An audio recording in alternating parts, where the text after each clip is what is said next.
very briefly, the common thread that runs through all of these accusations is the policy of the present administration of bend the law. Why am I saying this? Some of this may not be included in the complaint, but in law, sa batas po, previous acts constitute pattern. Ayan, that will prove the allegations being made. Ano yung policy nitong administrasyon na to na bend the law, na napapunta kaya't merong appropriated allocations na sinabi na ng Korte Suprema in the 2013 case of Belgica na unconstitutional. Ito po, tingnan nyo kung paano binibend the law. Kaya dapat pong matigil na to by removing the president. Nakasasabi lang po nitong mga kasama ko, yung kay Presidente Duterte. Ito pa, kung napansin nyo, even before that, for the first time in legislative history, mayroong committee hearing sa House wherein the counsel was physically prevented from advising his client. Ako yun, dun sa Quadcom. Again, for the first time in our country's history, yung rules regarding the appointments and consideration of the JBC, inignore. Anong ginawa? Pagka may kaso, di ba, hindi pwedeng consider ng JBC. Anong ginawa? Just for the case of Remulla, Boying Remulla, tinanggal yung rule na automatically docketed just to say na walang kasong docketed against Ombudsman Remulla para ma-appoint siya. Break the law na yun, hindi na bend the law yun. Ano pa? Yung abuse ng administrasyon ng hearsay, nililin lang po ang taong bayan.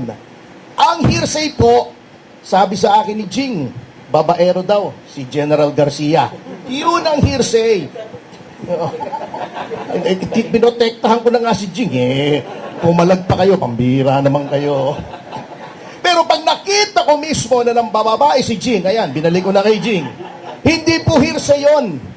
Kaya yung sinasabi ng hearsay si Saldico, hindi po. That is eyewitness testimony. Matibay po yun. Yung sinasabi nilang si Leviste ay dapat i-authenticate yung Cabral files, mali po yun. Mali yung ginagawa ni Ping Lacson. By the mere fact that a person was placed under oath in the BRC hearing at sinabi niyang nakuha niya yung kay Cabral, siya mismo. That is proper authentication under the law. Pero sasabihin nila hindi. By the mere fact that a member of the family ay sinabing out of her own personal knowledge na gumagamit ng droga ang Pangulo, hindi po hearsay yun. Wala pong hearsay doon. Si Gutesa, the mere fact na sinabi niyang nag-deliver siya ng pera kay Martin Romualdez, hindi po hearsay yun. Eyewitness account po yun. Bendalo na naman. Yung bribery ng magkapatid na Remulla, inalokay 1 bilyon, may interest mo yun. Attempted bribery yun. That is a crime. Anong ginawa nila? Pumunta sila sa media, sinabi nila, oy, may nag-attempt na mag-bribe sa amin, ayaw naman sabihin kung sino. They were sworn to uphold the laws and faithfully execute the same. Bakit hindi nila sinunod yung batas? Yung restitution, na sinasabi nilang dapat mag-restitution, ito, very tricky ito. I hope you will give me 5 minutes, Congressman. Alam nyo kung bakit tumututulo po kami sa restitution? Ikikwento ko po sa inyo. Yun pong restitution, unang-una, wala po yun sa witness protection law. Pangalawa, yung restitution po, very tricky yun kung igagawin mo yung kondisyon for inclusion in witness protection. Bakit? Ako, nagnakaw ako ng 1 bilyon. Sabihin ko sa DOJ, boss, babalik ako ng 400 million. Iyo yung 200. May 400 million ba ako? Witness protection, state witness, wala na akong criminal liability. Absuelto na ako. Ngayon, sinasabi ni Fadulion, pwede daw mag-agree ang DOJ sa restitution kung anong amount. Hindi po pwede. Why? Allowing a person who stole from government to keep part of the loot is a contract that is contrary to public policy and therefore null and void. Hindi po ako nagsabi niyan. Yan ay nasa civil code. Look it up. Kaya po, in order to recover ill-gotten wealth, yung sinasabi ni Boying na pagtatawa na naman tayo niyan, hindi natin ma-recover, binigyan agad natin ng immunity. Hindi po, mali po si Boying dyan. Meron pong provision for civil forfeiture of ill-gotten wealth. Paano po? Ang Office of the Solicitor General ang magpa-file sa korte. Bakit po sa korte? Sapagkat hindi mo basta pwedeng sabihin, hindi pwedeng sabihin ng DOJ, ang ninakaw mo ay 500 million, 600 million. Kukunin namin. That is deprivation of property without due process of law. Who determines kung magkano ninakaw? Ang korte. Ngayon sasabihin nila, mahirap sa korte. Hindi po mahirap. Unang-una, aside from the fact that that is the process provided for by law, kapag civil forfeiture po, there are two presumptions that are in favor of government. Number one, the presumption that all assets over and above the legitimate income of a public official is presumed ill-gotten. Siya ang magpatunay na hindi ill-gotten. Number two, since it is a civil suit, it is civil in nature. Preponderance of evidence lamang ang kailangan. Hindi proof beyond reasonable doubt. Kahit maabsuelto yung tao, pwede pa rin kunin because it proceeds independently of any criminal action for graft, plunder, malversation, etc. against the erring official. Kaya po sa korte, ang mangyayari pag sinali mo yung restitution sa pasok sa witness protection, that is fraught with the danger of graft and corruption. Magkakatawaran yan. Kaya hindi po nilagay yung provision na yan sa witness protection. Kita nyo na. Pagkatapos, dinedefensa nila. Bakit? Gusto nilang, they want a piece of the action. O, di ba? Kitang-kita nyo eh. Kung bakit, binibendalo na naman yan. O, doon sa impeachment, bendalo na naman, kahapon lang. O, can you imagine? Sinabi na sa Section 3, Rule 2 ng Rules on Impeachment, ang Office of the SecGen. The SecGen is not the Office of the SecGen. The SecGen does not exercise all the powers. The SecGen does not bring the powers of the Office of the SecGen with him or her when they go abroad. At fundamental po with any office, any office in government, kapag umaalis yung hepe, may OIC. Bakit ayaw tanggapin ni Attorney Momoy? Salonga. Ba? Hindi, Moy, di ba? Haifa? Okay, whatever. Hindi ko nakakuha yung, kasi namumutla kahapon kaya medyo hindi ko nakakuha nanginginig Okay, anyway.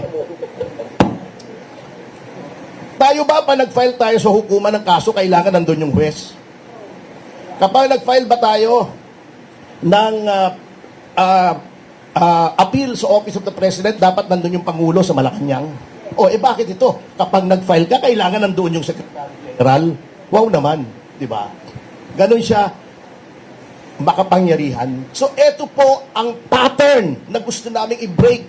You cannot ignore the law. You cannot bend the law. You cannot keep violating the Constitution and the laws without facing the consequences. Because as President, lahat po yan, ikaw ang may command responsibility. Sabi nga ni Roosevelt, di ba, si President Roosevelt, meron siyang nakalagay doon sa kanyang desk, the buck stops here. Kahit ano mangyari, ako yan. Kung may credit, siya yon. Kung may kasalanan, siya rin yun because he's the head of the executive department. And when he made an oath nung siya ay nahalal, sinabi niya, he made a solemn oath that it will be his duty to protect the Constitution and faithfully execute all laws. Kaya po meron ito na petition ito because hindi niya ine-execute ang law, ine-execute niya ang lahat ng tao na sumusunod sa batas. He's not only bending the law, he is breaking the law. Salamat po. Thank you so much, Attorney Topacio. We now open the floor to questions from our friends in the media. Sino may katanungan?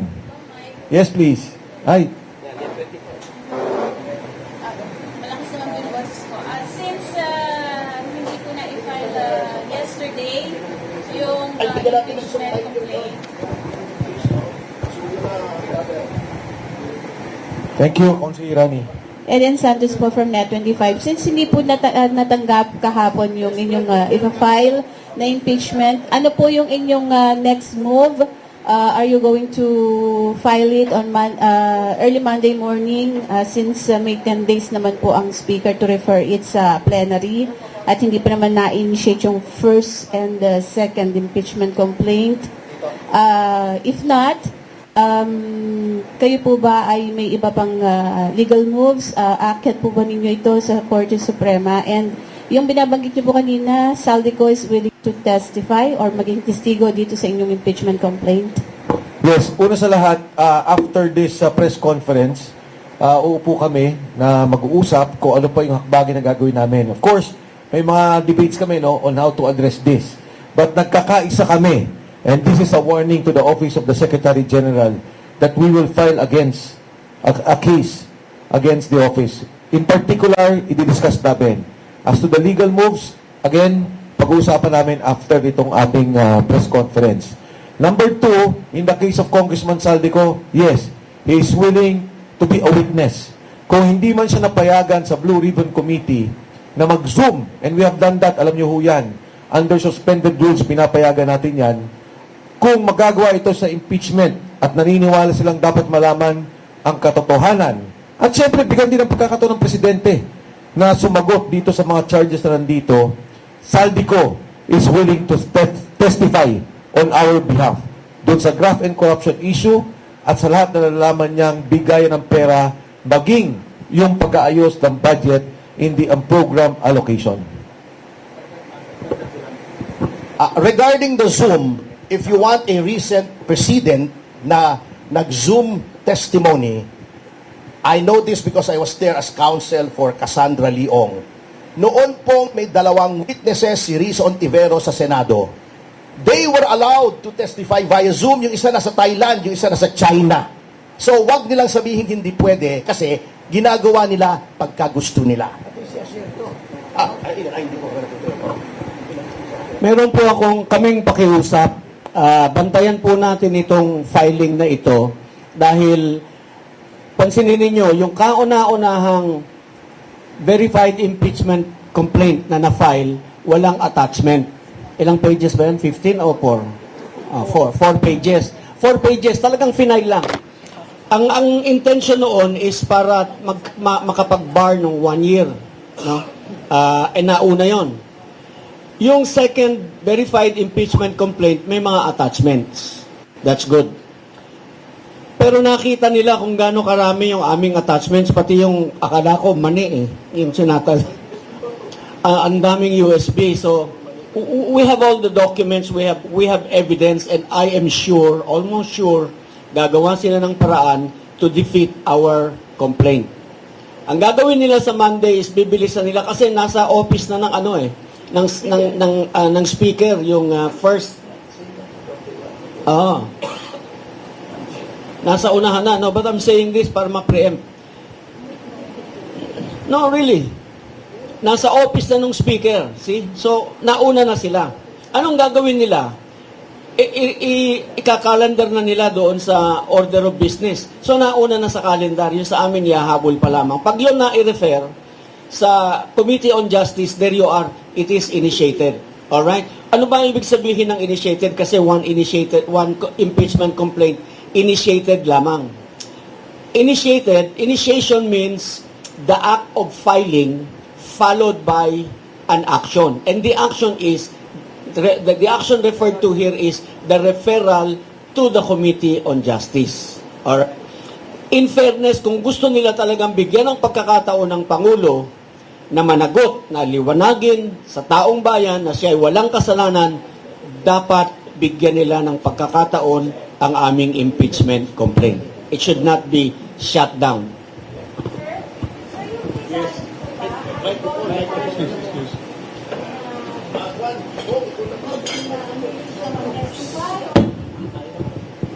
Did you convince him to testify.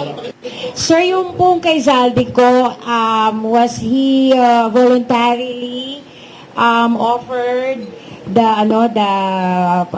being the state witness, o kayo po ay nagkumbinsi sa kanya mag-state witness? Nung malaman ni Saldico na mag-file ng impeachment complaint at lalo't malaman niya na pinlock, he is willing to testify to enhance the impeachment complaint we have filed.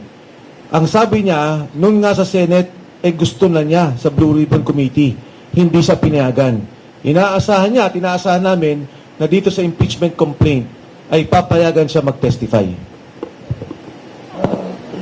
I just want to add, sinasabi ni Ferdy, ang masahol nito yung si Bernardo. Kasi hindi lang 20 billion ang kinita niya, kilala ko yung asshole na yan eh.